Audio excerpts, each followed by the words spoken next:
بسم الله الرحمن الرحيم. السلام عليكم ورحمه الله وبركاته. يا رب تكونوا بخير ان شاء الله. هننفذ مع بعض النهارده رانر. تقدروا تنفذوه باي مقاس واي لون تحبوه. انا هعمله النهارده اسود في خيش، وممكن تعملوه خيش في اوف وايت او اوف وايت بس او خيش بس، يعني تقدروا تنفذوه بجميع المقاسات. الرانر هيبقى كوستر، يعني البداية بتاعته هتبقى كوسترات. هعمل كوسترات مقاسات مختلفة وبعدين نبدأ نجمعه مع بعض. انا هعمل هستخدم زي ما قلت لكم الحبال اللي هي الخيش دي. هشتغل دايرة. انا هحتاج للكوستر للرانر ده 3 دواير مقاس 20 سنتي، تمام، من حبال الخيش اللي هو الايه اللون الاساسي معايا. عايزين تخلوه كله لون واحد، برضو هتحتاجوا 3 كوسترات او 3 دواير. هنبدأ كده بسم الله الرحمن الرحيم.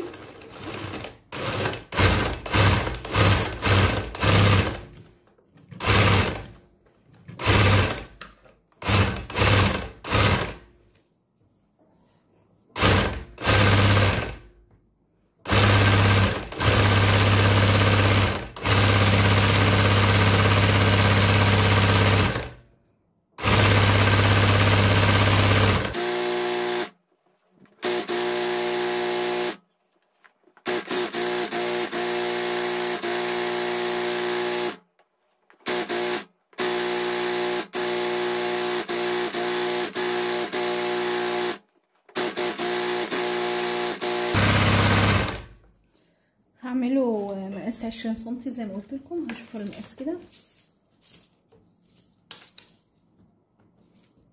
خلاص هانت.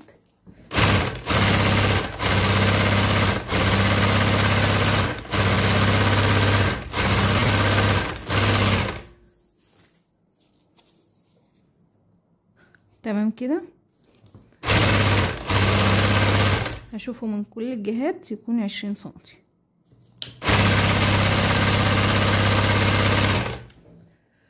هعمل 3 قطع نفس المقاس زي ما قلت لكم. تقدروا تعملوه باي مقاس. انا هعمله واخلصه وبعدين هقول لكم هو في النهايه كده طلع طوله كام سنتي، بحيث ان انتوا لو حابين تكبروا عن كده هتكبروا المقاس اللي هي الدايره الاولى دي. تمام كده. هعمل من القطعه دي من الكوستر ده 3 قطع، 1 2 3. تمام. هغير لون اللي انا شغاله بيه عشان اللون الاساسي اللي هو اللي حوالين الرانر ده هيبقى اسود، فهغير لون الخياطه اسود. اشتغل باللون الاسود. هعمل كوستر لونه اسود مقاس 9 سنتي. بسم الله.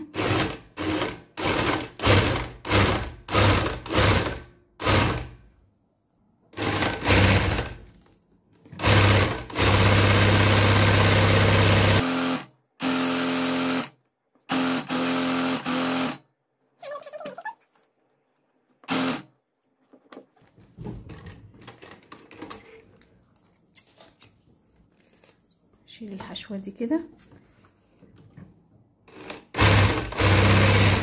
تمام. عملت ال9 سنتي. هحتاج من المقاس ده كام بقى؟ هحتاج من المقاس اللي هو 9 سنتي ده هحتاج 8 قطع. تمام كده. يبقى ده مقاسه 9 سنتي، هحتاج منه 8 قطع. هعمل كوستر تاني مقاس 12 سنتي. بفرغ بس دايما اول غرزة دي او اول 1 سنتي في الخيط ده بفرغه، بخرج منه الحشو.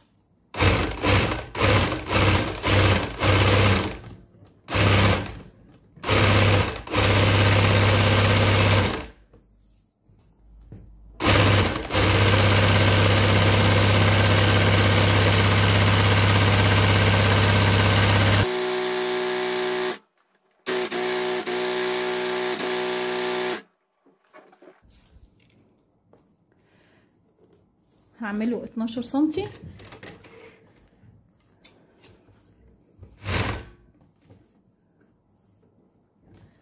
طيب انا عملت هنا كوستر 12 سنتي وكوستر 9 سنتي. هحتاج من ال9 سنتي ده 8 كسترات، ومن ال12 سنتي ده 4 كسترات، يبقى 4 قطع مقاس 12 و8 قطع مقاس 9 سنتي. ممكن تخلوه 8 برضو لو عايزين. وهنحتاج 3 قطع من اللي هو الحبال دي، يبقى 3 قطع. والكسترات الصغيرة هنحتاج 8 قطع، 6 2 4 6 8، ومن اللي هي 12 سنتي 4 قطع. طيب هنسيب دول على جنب، وهاخد كستر من الكسترات دي، ومعايا الخيط الاسود. هعمل ايه بقى؟ ركزوا معايا في الحته دي. الخيط الاسود وهفرغه، هفرغ منه زي 1 سنتي كده، تمام. وبعدين هاجي جايه من النص كده واجي اقصر، وهاجي هنا على الطرف ده واثبت سم كده، بسم الله الرحمن الرحيم، واثبت اول غرزه كده، واشتغل لغايه تقريبا ما اوصل للنص بتاع الكستر ده بالنظر كده، زي ما انا واقفه كده بالنظر. وبعدين هقيس فتله خيط من اللي هي السودا دي مقاسها 30 سنتي، يعني هجيب المزوره من عندي ما انا واقفه كده لغايه 30 سنتي.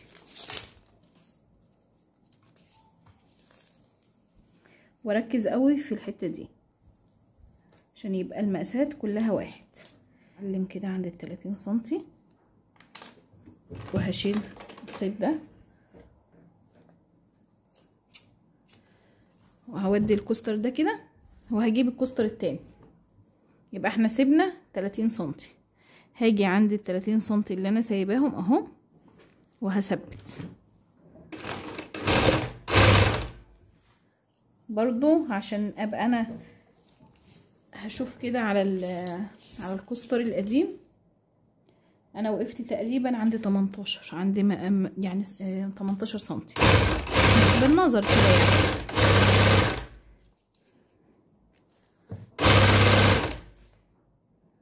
تمام كده. هوقف كده وارجع تاني اقيس برضو 30 سنتي من عند ما وقفت كده،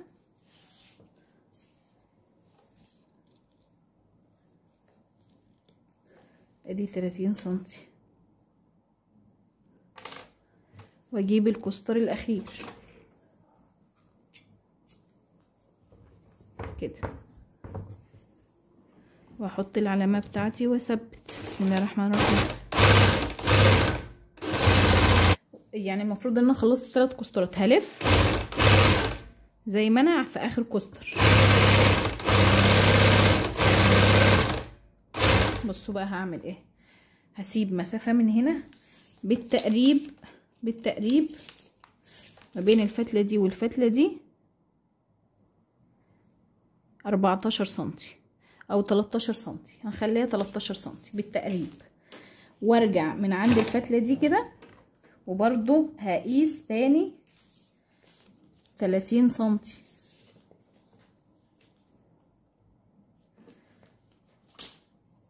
انا بعمله معاكم اهو لاول مره، وان شاء الله يطلع مظبوط. قست 30 سنتي، هجيب الكستر اللي بعد كده وهحط كده برضو على المزوره. انا المزوره عشان ايه؟ احس ان انا ماشيه مظبوط. عند ال 13 هنا كده اهي، وهاجي حاطه الفتله بتاعتي واثبت.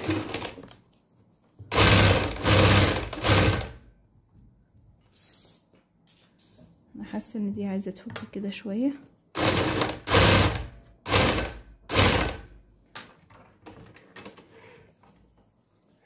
طبعا كل حاجه ايه بالنظر، تمام. وبعدين هجيب الكستر الاخير برضو، هقيس نفس المسافه 30 سنتي، وهحط الكوستر الاخير اللي احنا بالفعل موصلينه اهو.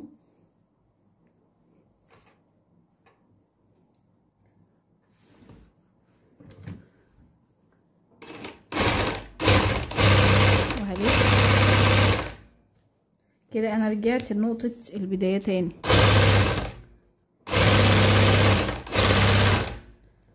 طبعا يعني الحاجات اللي هي بتبقى فيها تركيبات دي بتبقى ايه، محتاجة دقة شوية. وهمشي على الحبال الخارجية دي 4 سطور، وهشتغل كده داير ما يدور كده. الكوسترات بتاعتي ال3 ركبوا مع بعض، هشتغل 4 سطور.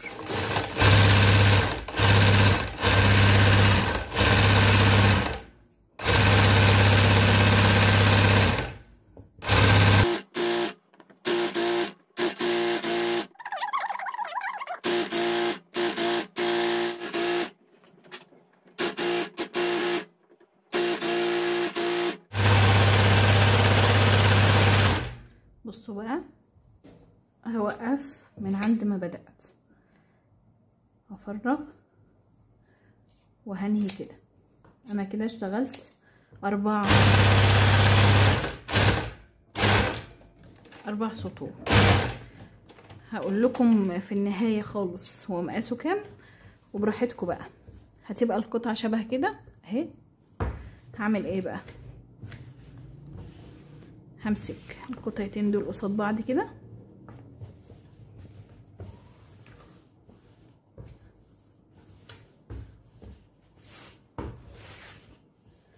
وهاجي في النص بتاعهم كده واثبتهم مع بعض.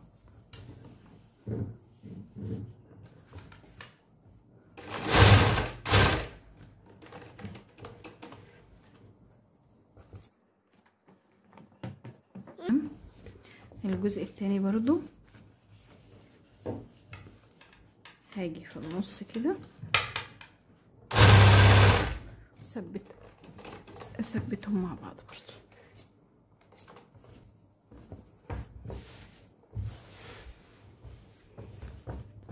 لو في حاجة محتاجة ظبطة طبعا انا عينيا هي اللي هتظبط كل حاجة. لما اكمل هفرده كده على ترابيزة، ولازم اظبط كل المقاسات قد بعض والشكل النهائي يبقى قد بعضه تمام قبل ما خلاص افنش.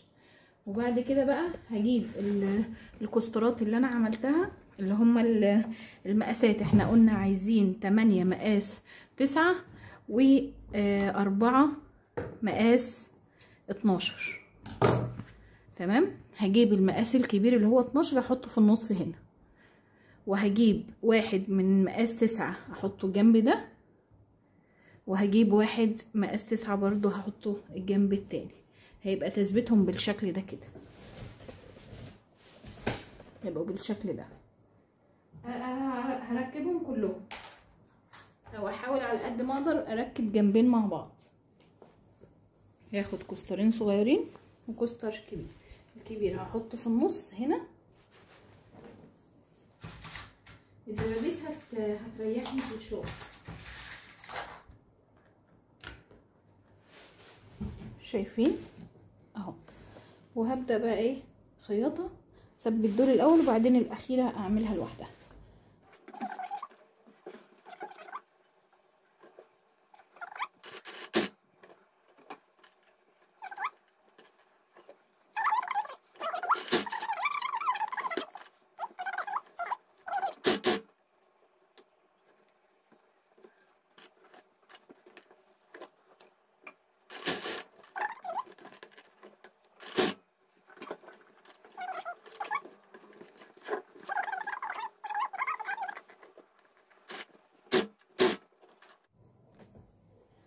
اهي ممكن برضو تعملوها قطعتين عادي. على فكرة انا عملته معاكم لاول مرة، يعني ما جربتوش قبل كده. انا بالنظر كده وبقيت ايه اخد المقاسات مع نفسي كده واعمله. فاضل لي الجزء ده برضو بنفس الطريقة وهنعمله.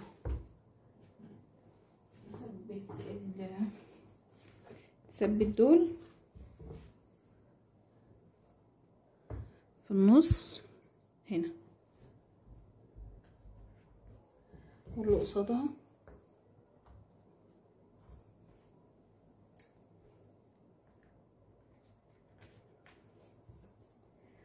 واحدة يمين كده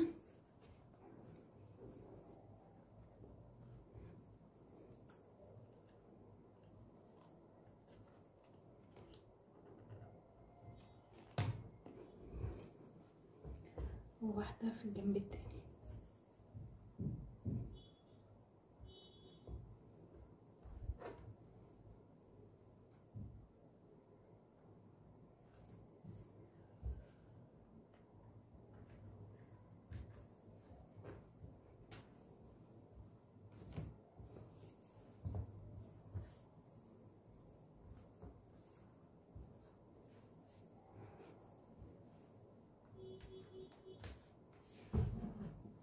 ودي الاخيرة. لو في اي حاجة محتاجة ان هي تتعادل معايا تظبط معايا، يعني ببقى ايه، انا عينيا هي الاساس معايا، ان انا شايفة الحاجة اللي محتاجة مثلا تتفك وتتخيط تاني، حاجة مثلا محتاجة ان انا اظبط شكلها في الشكل العام. تمام، ارجع تاني اخيطهم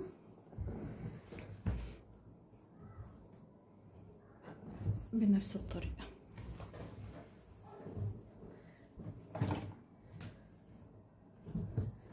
معلش هضطر ان انا اقفل هنا في الجزء ده المكنة، عشان طبعا الرانر طول معايا، فمحتاج ان انا اتحكم فيه اكتر.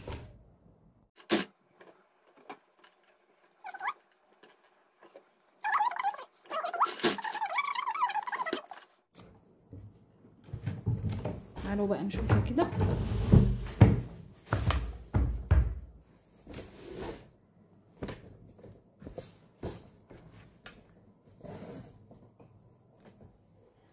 اهي ممكن برضو تعملوها قطعتين عادي. على فكرة انا عملته معاكم لاول مرة، يعني ما جربتوش قبل كده، انا بالنظر كده وبقيت ايه اخد المقاسات مع نفسي كده واعمله. فاضل لي الجزء ده.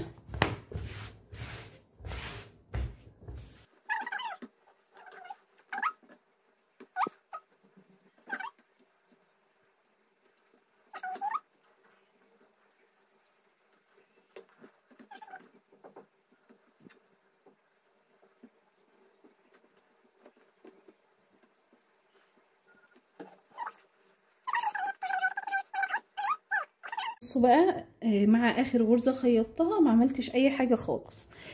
حبيت اوريهولكم كده الشكل النهائي اهو. لو في اي حاجة محتاجة تتظبط افك من هنا افك من هنا، محتاجة اي حاجة تتظبط انا عينيا قدامي وهقدر ايه احدد الشكل اللي معايا. طيب هشوف انا طوله كده طلع كام معايا عشان تحددوا انتوا عايزينه مقاس كام سنتي. هو تقريبا طلع معايا 110 طول. في العرض هقيسه من اكبر نقطة. العرض هنا معايا حوالي 32 سنتي، فطلع معايا 110 في 32. الاسود اللي انا حطيته ده لو هتضيفوا 4 سطور زي ما انا ضفت تقريبا عرضهم 3 هنا و3 هنا يبقى 6 سنتي. هتشوفوا انتوا عايزين الكوستر من هنا. بصوا من هنا العرض الكلي 26 عشان بس تبقوا عارفين الحسبة ماشية ازاي. هنا 6 3 و3 6 يبقى اللي جوه كان 20 يبقى ده 26. عايزين الكوستر نفسه يكون اكبر من كده هتكبروا الدايره اللي جوه وتشوفوا انتوا عايزين كام سطر بره وتشتغلوا على اساس كده. خلاص كده قبل ما افنش التفنيشه النهائيه اللي هي بتاعه الخياطه لازم اعيد كده نظر على الرانر بتاعي واشوفه مظبوط في الشكل وفي الدوران بتاعه، واشوفه مظبوط ولا لا، محتاج مني ظبطه، محتاج مني تعديل اي حاجه، يبقى انا ايه اعملها قبل ما افنش. تمام، ده شكله ظبطت كده الشكل النهائي مع نفسي عشان اشوف برضو عيني. انا ببقى دايما مركزة وانا معاكم في التصوير، فممكن في حاجة تفوت مني، فلازم ارجع اعيد عليها نظر تاني. تمام كده، ده شكله اهو. هثبت بقى الخياطة زي ما قلت لكم، هصغر الحجم بتاع الخياطة وهثبت المسافات اللي بين بعض دي كلها هثبتها بخياطة ضيقة. وده شكله. اتمنى يكون عجبكم، وركزوا تاني على المقاسات عشان لو عايزين تغيروا في المقاس. والمسافة اللي هي ما بين ده وده طولها 30 سنتي. تمام كده. عايزين تكبروا في الكسترات اللي هي دي، هتطولوا شوية المسافة دي عشان تاخد الثلاث كسترات جنب بعض كده. ده 12 وده 9 وده 9. اتمنى يكون عجبكم، ولو عجبكم ما تنسوش تدعمونا بلايك وشير وسبسكرايب للقناه. نستودعكم الله، والسلام عليكم ورحمه الله وبركاته. ده محتاج برضو يتفك شويه من هنا عشان يبقى شكله مظبوط مع دول، فان شاء الله هفكه واظبطه.